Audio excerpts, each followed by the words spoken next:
There it is, the game that every non-Sonic fan likes to throw under the bus.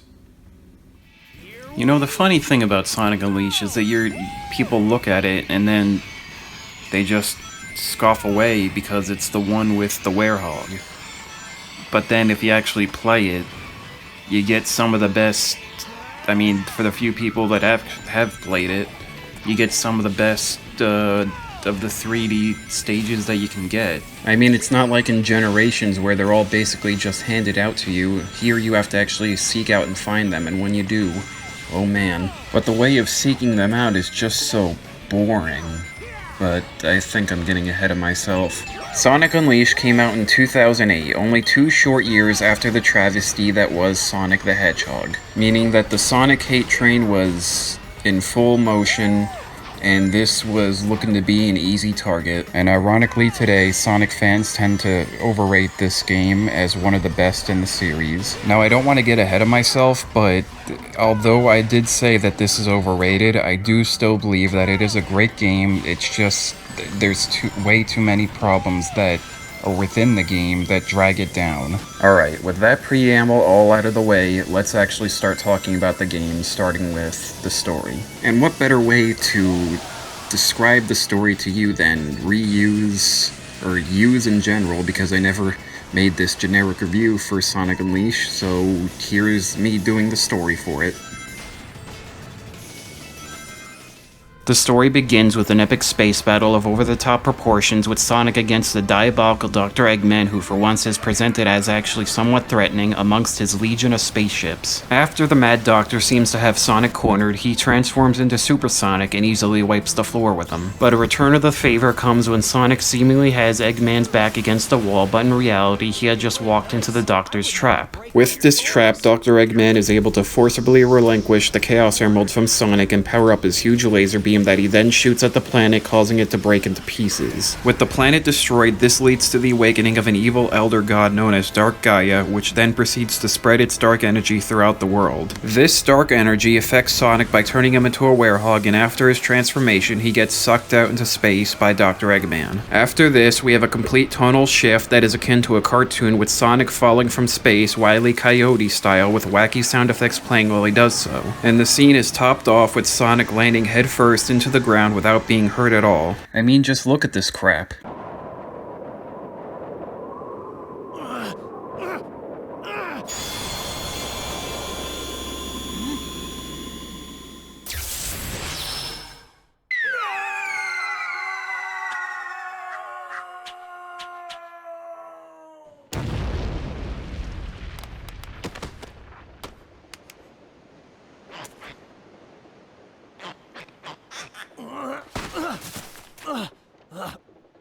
Anyway, after this whole ordeal, Sonic now finds himself in his werehog form, as well as notices a small flying creature that had fallen with him. This creature, which Sonic eventually starts calling Chip, has lost his memory and asks Sonic to help him regain it. Sonic also learns that when it becomes day, that he becomes normal again. It is now up to Sonic to restore the world to its former shape, help Chip regain his memory, and defeat both Dr. Eggman and Dark Gaia. That was amazing.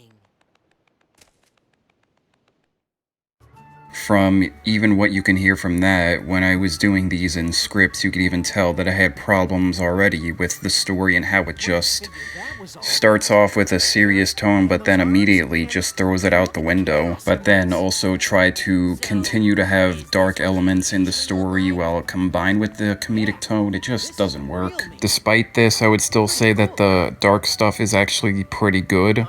Like, there's this great scene where Sonic is in the werehog form and Amy shows up and she doesn't recognize him, making him sad that one of his friends doesn't know who he is. Found you, Sonic! Oh, Sonic! I've been looking for you forever! Hey, let me go. You're crazy if you think you can get away from Amy Rose and... Who are you? Oh my gosh, I am so sorry! I just completely mistook you for someone else. That is so strange. I could have sworn it was him. Anyway, I'm really sorry. See you later. Well, that was weird. How come that girl didn't know you were you, Sonic? I mean, I guess you are kinda, you know, and, these guys.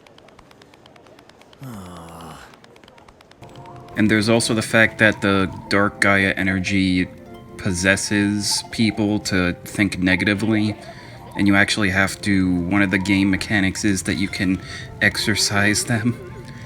Jeez. But then there's the comedy aspects, which is mainly just Chip doing bad slapstick. It's just out of place during a cutscene. It's just not necessary.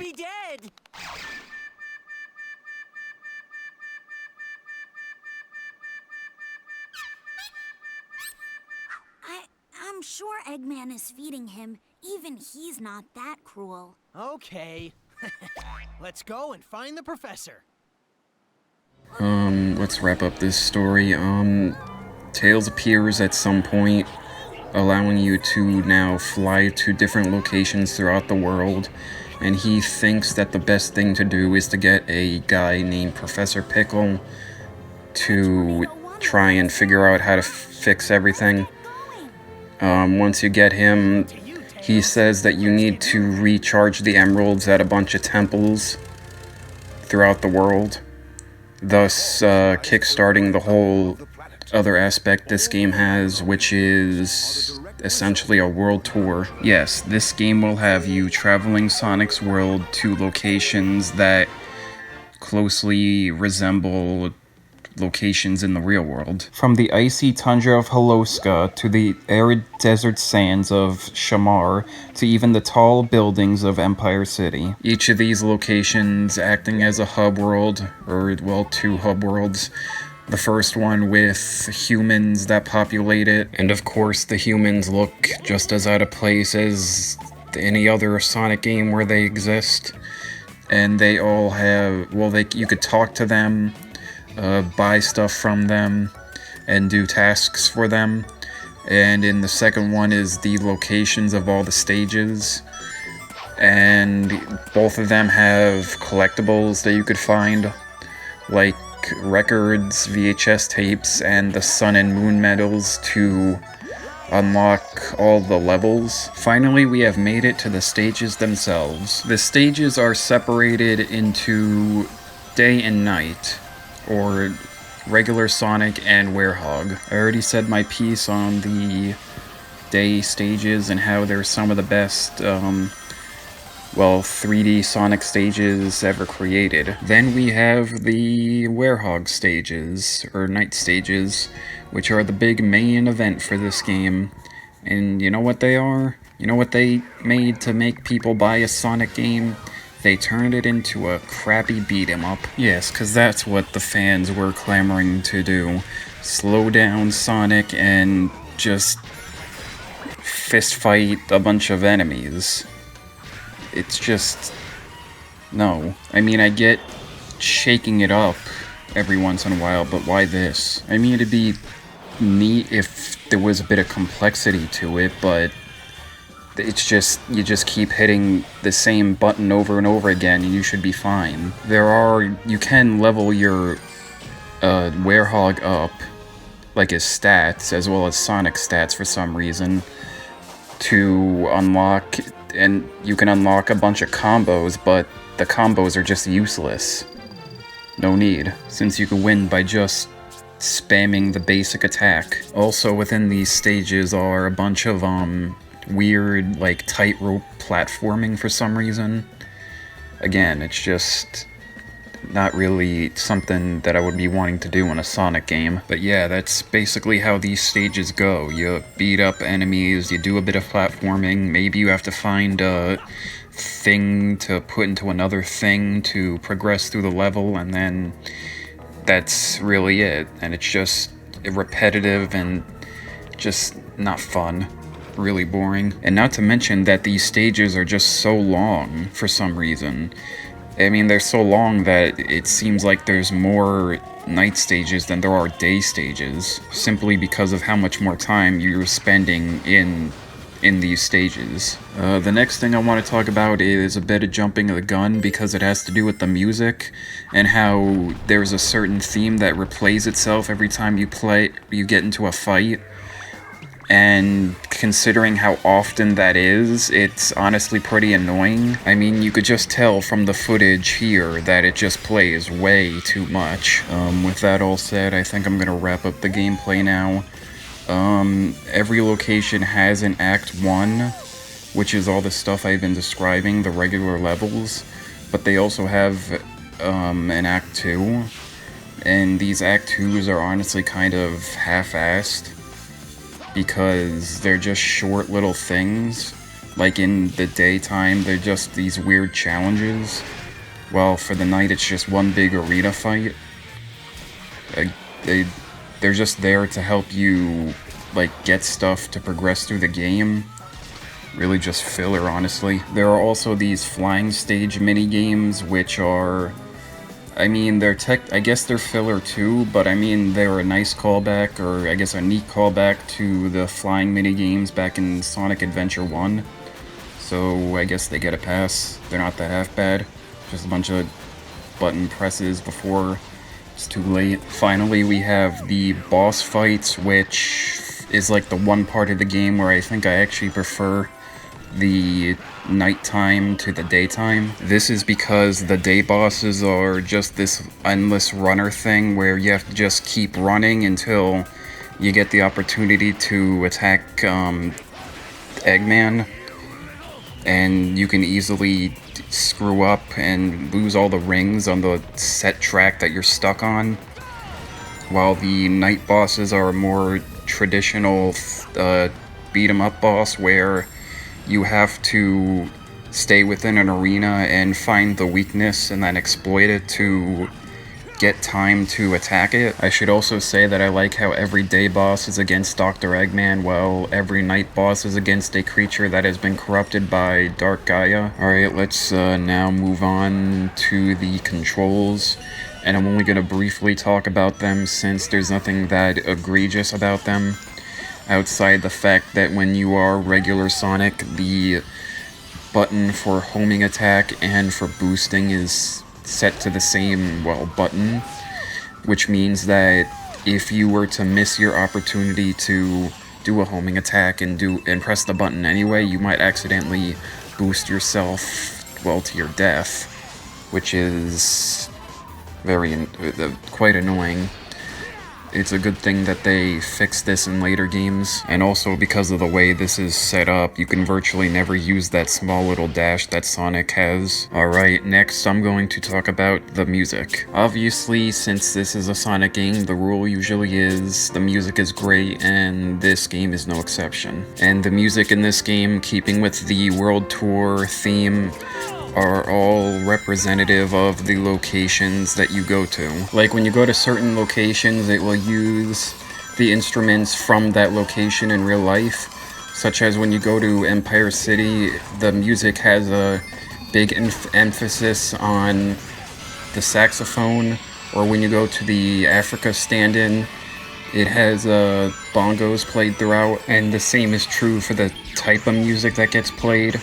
Like, going back to Empire City, it's jazzy, and going to somewhere like Spagonia, it's like classical. Also, to keep with the theme of day and night, the music during the day is fast-paced and very active, while the music during the night is slow-paced and very calming. I really do think that this is a neat detail to have in the game, even though if I don't personally like the night music, and I feel sorry for the people that do, since, again, the freaking fighting music cuts it out like every 10 seconds. Alright, with that all out of the way, now I'm going to talk about any loose ends that I have before I move on to the conclusion. Like how this game has a weird emphasis on food for some reason. Like, you can buy a lot of different food items in the stores to level up your, well, Sonic. And in the story, there was like a bunch of different food items throughout it. Like, Eggman has this gigantic sandwich. it's just weird. And then there's all the hot dog stands where you have to do a challenge within the level, then your reward is a hot dog.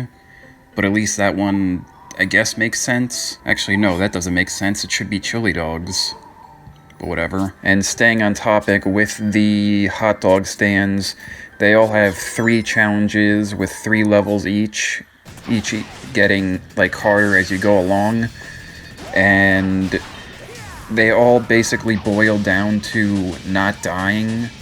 In other words, you have to basically complete every single level in the day 9 times without dying, and then 6 times without dying in the nighttime, and then there's Eggman Land where they just make you have to complete it 3 times without dying, but I'll get to Eggman Land and how hard that is later. I mean, there are actual goals to be had, like getting it done, the level done within a certain amount of time, making it through with defeating a certain amount of enemies, but then it's just basically beating the level without dying. But then there's the third one for making it through without getting hit, because you need to get a certain amount of rings to the end, and if you get hit once, you lose half your rings, so yeah. And then there's the night challenges, where again, it's just get through without dying and at a certain time limit, and the other one is get through without being able to replenish health. I guess these are supposed to be the mission replacements, like how in the old games there was, you could do a stage normally, but then replay it with a new objective. But regardless, these challenges are pretty difficult, especially the time travel ones, since you have to basically memorize and then perfect the best route to get the quickest time. Alright, the last loose end to discuss is how I believe all the characters in the story kind of just fall flat. I hope I'm able to articulate this argument correctly, and I hope I'm getting my information right, since I'm basically doing this off of memory. Alright, here goes. I'll start off with the side characters and how they basically only serve their purpose once they are first introduced to the story. Then for the rest of it, they're just kind of there. Like, Professor Pickle is... first cutscene is to basically do a lore dump, and then for the rest of the game he's basically just not referred to anymore. And Tails is only there to really get you flown across the world to the locations, and that's it. The same is true for Amy, as after her one good cutscene, she literally just stands around for the rest of the game doing nothing. But I guess I should say that only the character that I have an issue with is Chip, since he is just nothing but comic relief throughout the whole entire thing. And the entire game kinda has this angle of Chip becoming friends with Sonic, and I just can't see it because of how one-note he is. I mean, in some cutscenes, Sonic looks more annoyed with him, if anything. He does get a small bit of redemption when he regains his memory, but right as, like, the cutscene immediately after that, he goes back to being comic relief again, until the, final boss, where he actually changes for the better, and for good. But right as that change comes, the game is over, the story is over, and, well, he's not seen from again. I don't know, maybe it would have been better if he regained his memory not at the end of the game, maybe the midpoint of the game, but honestly, I don't know. And that should wrap up all my loose ends. Now to move on to the conclusion. And Dark Gaia and I were awakened before we should have been. So Sonic at this point has successfully put most of the world back together and helped Chip regain his memory, which it turns out he was actually like Gaia this whole time. So now all they have to do is go to the last temple and finish off Dark Gaia. But it turns out that Dr. Eggman has beaten them to the temple and created his greatest, well, creation yet, Eggman Land. Yep, he finally achieved his goal that he set all the way back in Sonic Adventure, and it only took him 10 years, 3 mainline games, and 1 name change.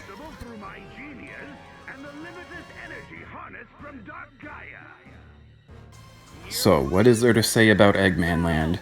It's a really long level that pulls out all the stops on you. It truly is one hell of a time. Well, to start off with, it takes elements from the entire game, from bobsledding and grinding on rails, to high wire axe and precision platforming. Yes, you heard that right. It takes elements from both the day and night missions because that's what you're going to be doing throughout the whole entire level, is switching from day to night, then back to day, and back and forth. A really cool concept, if you ask me. Other features of this include a near whole stage-wide bottomless pit, walls that will push you off the level to your death into the foreground, a whole bunch of battle arenas where you have to fight enemies, and probably the hardest thing that you will ever do in a 3D Sonic game, which is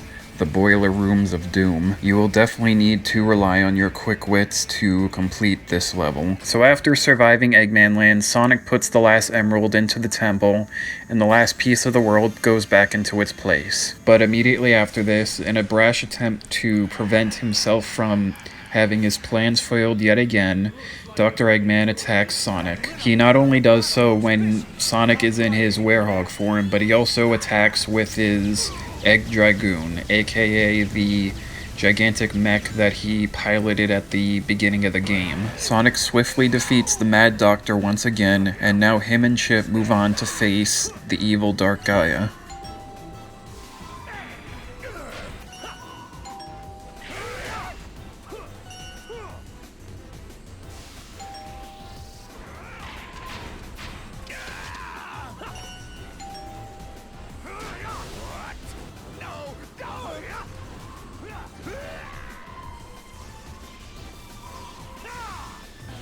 The beginning of this epic bout starts with Dark Gaia emerging from the magma of the Earth's core, then immediately sidelining Eggman out of the game.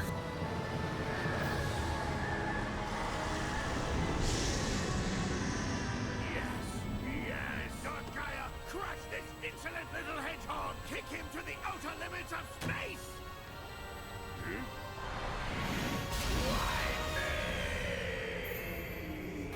It then begins to siphon the Dark Gaia energy within Sonic, thus allowing itself to reach full power. And just when it looks like all hope is lost, Chip channels his inner Light Gaia energy to summon all the temples and creates a gigantic, blocky, well, I guess fighter, which then is used to battle Dark Gaia. During this battle, you will try to maneuver the massive temples towards Dark Gaia while also avoiding its long-range attacks. And once you get up close and personal with it, it turns into a full-blown kaiju battle, with each of you exchanging powerful blows to each other. And if you are able to land enough hits, Dark Gaia will be stunned, allowing Sonic to have the opportunity to attack it.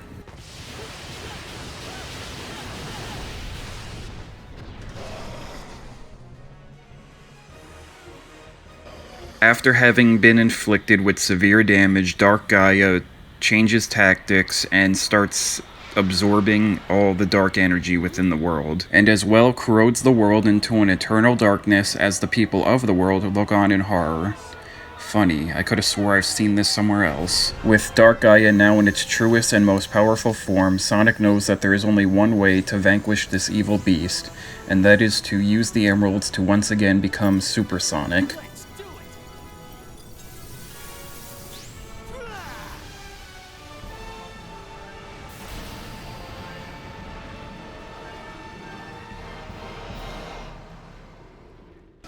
It is now up to you to control Sonic as he flies on the surface of a shield that Dark Gaia had put up. But you must achieve this swiftly as Chip has penetrated the shield in order to distract Dark Gaia and he won't last forever. Your goal is to destroy all of Dark Gaia's tentacles that are coming through the shield. And I gotta say, this Supersonic fight is not only the best 3D Supersonic fight, but possibly one of the best, if not the best, of the whole series. And a perfect way to cap off this whole game. I mean, the sheer scale of the whole thing, the epic music in the background, the location, the high stakes, and the intensity of needing to do it as quickly as possible truly makes this such an awesome fight. And that is basically the end of the game.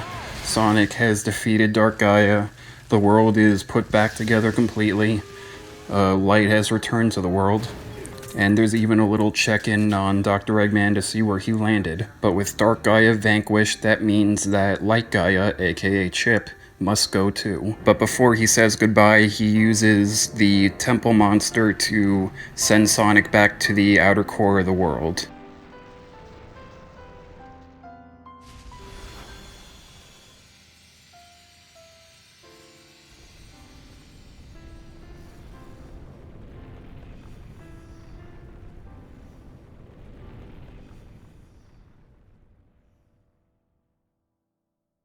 And in a scene that mirrors the opening of the game, Sonic falls to the ground, only this time to awake and not find Chip there, but only his necklace. Sonic puts it on his wrist as a sign of, friendship? Remembrance? Either way, he puts it on, and then he starts running towards Tails, who's flying by, off to another future adventure.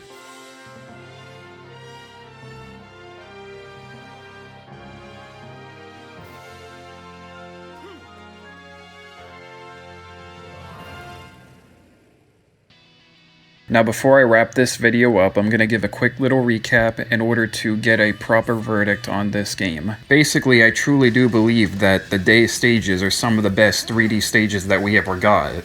I mean, there's just this awesome sense of speed, the maneuverability, the general funness of it, and yeah, they're just so fun to play. But the unfortunate fact is that when factoring the whole game in, they are very few and far between when compared to how long you will be spending the game playing the night stages, which, as before I stated, are very slow, boring, and just not necessary for a Sonic game, I should say. Now, I could give the benefit of the doubt to the night stages at the very least, because it could just be me. I mean, I never got into the Arkham games, and those are some of the best 3D beat-em-ups ever made.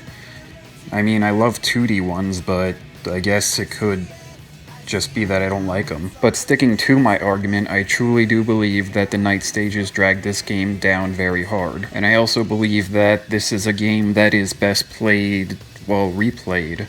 As in, once you beat it, you are able to fully replay all the day stages without having to go through the night stages in order to unlock them. But unfortunately, I know that most people probably would only play this game once, if even all the way through. Like, I don't like to do number ratings onto games, but I feel the best parts of this game are up to an 8 or a 9, while the lowest parts are in the 6 or 5 range. And I believe this works into the favor of the replaying argument I have, because then you are able to replay the parts of the games that are 8s or 9s and not have to replay the parts that were 5s or 6s. But of course, that's not how most people play a game. They play it once and be done with it, leading to the whole entire experience coming out to at least maybe a 6.5, 7, or a 7.5 if you're being generous. And that's more or less all I have to say about Sonic Unleashed. And in the end,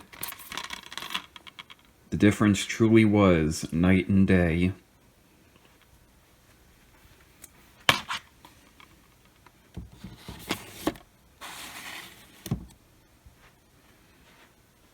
So, I hope you enjoyed the video. I definitely didn't expect it to be as long as it is, but here we are. I hope it all came out good, but other than that, I should say that the next video should not be as long as this one, so expect it sooner. And, I guess I'll see you till then.